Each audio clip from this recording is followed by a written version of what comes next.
Madam President, across America, tens of thousands of cars are lined up bumper to bumper at a total standstill. This is not an ordinary traffic jam. You see, these cars are brand new. They're assembled by some of the finest names in American manufacturing, but they're missing something, a key essential component: microchips. If you're in the market for a new car or even a fridge or a smartphone, there's a good chance you felt the semiconductor shortage. These tiny pieces of silicon power nearly everything around us. But with the coronavirus epidemic, supply chains have been snarled and foreign factories have shut down, which has led to a global shortage of microchips. This has had a devastating impact on American consumers, businesses, and workers. Over the past 2 years, the price of a new car has skyrocketed by 20%, 40% for used cars.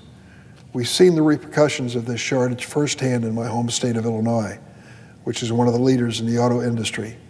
Companies like Stellantis, which runs an assembly plant in Belvidere, have been forced to shut down production several times this year because of these shortages. Today, the Senate did something remarkable. We passed a bill, a bipartisan bill. How about that? And it's important. We came to the rescue of job creators like Stellantis and the rescue of American consumers. We're voting on this legislation to invest billions of dollars into making microchips right here in America. This bill is critical for the future of our economy. It's even critical for our national security. And we need it desperately for more scientific breakthroughs. But in the near term, the CHIPS Act is imperative for shoring up our nation's supply chain and strengthening our defense system. Why? Because microchips are essential, not just for cars and refrigerators and smartphones, but for guided missile systems and fighter jets.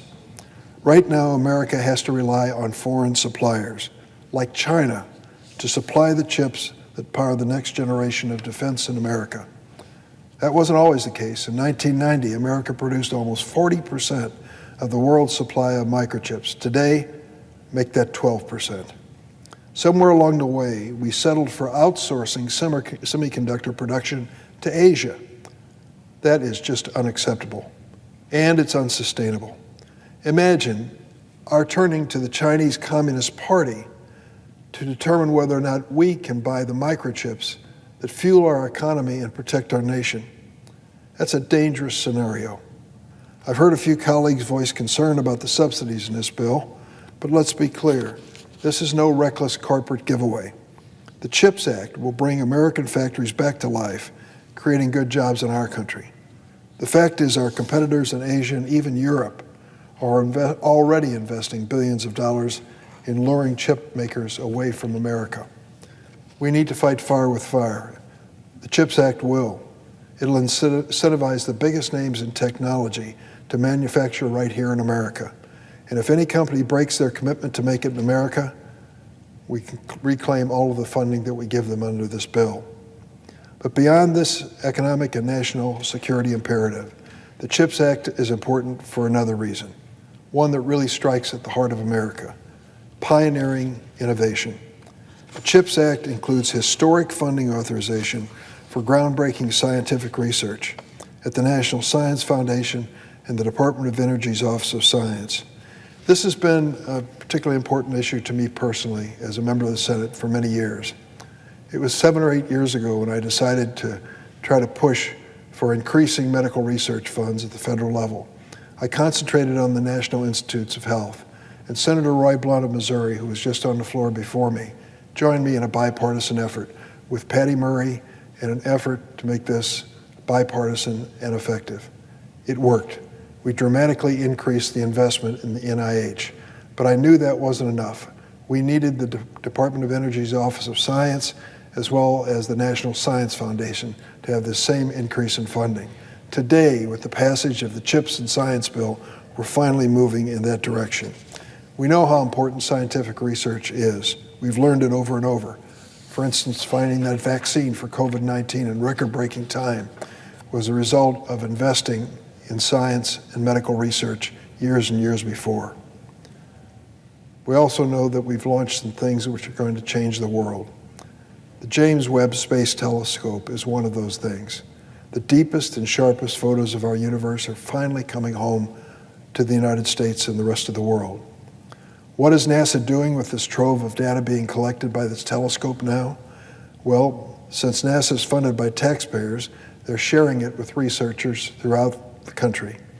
One professor at the University of Chicago, Jacob Bean, says he's planning on using this data to learn more about exoplanets orbiting faraway stars, whatever the possibilities may be that they can host a life.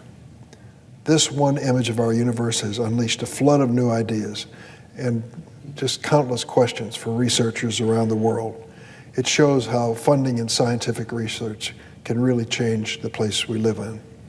When we support scientists and researchers, we're paving the way for new discoveries.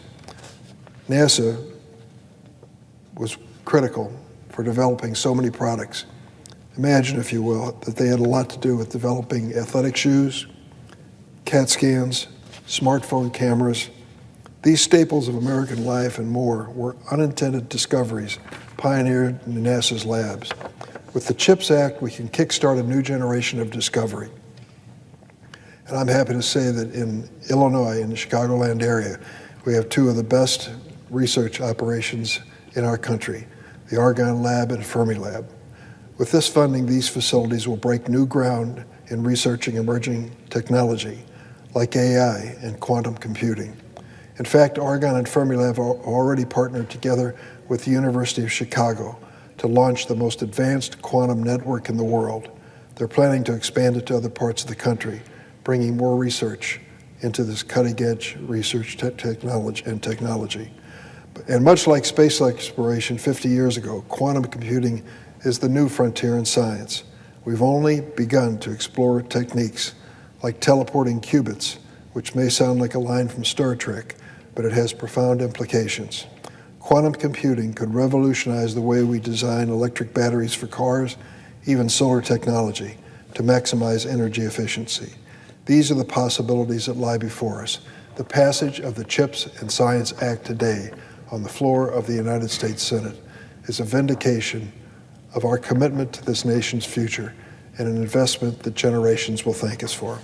Madam President, I yield the floor.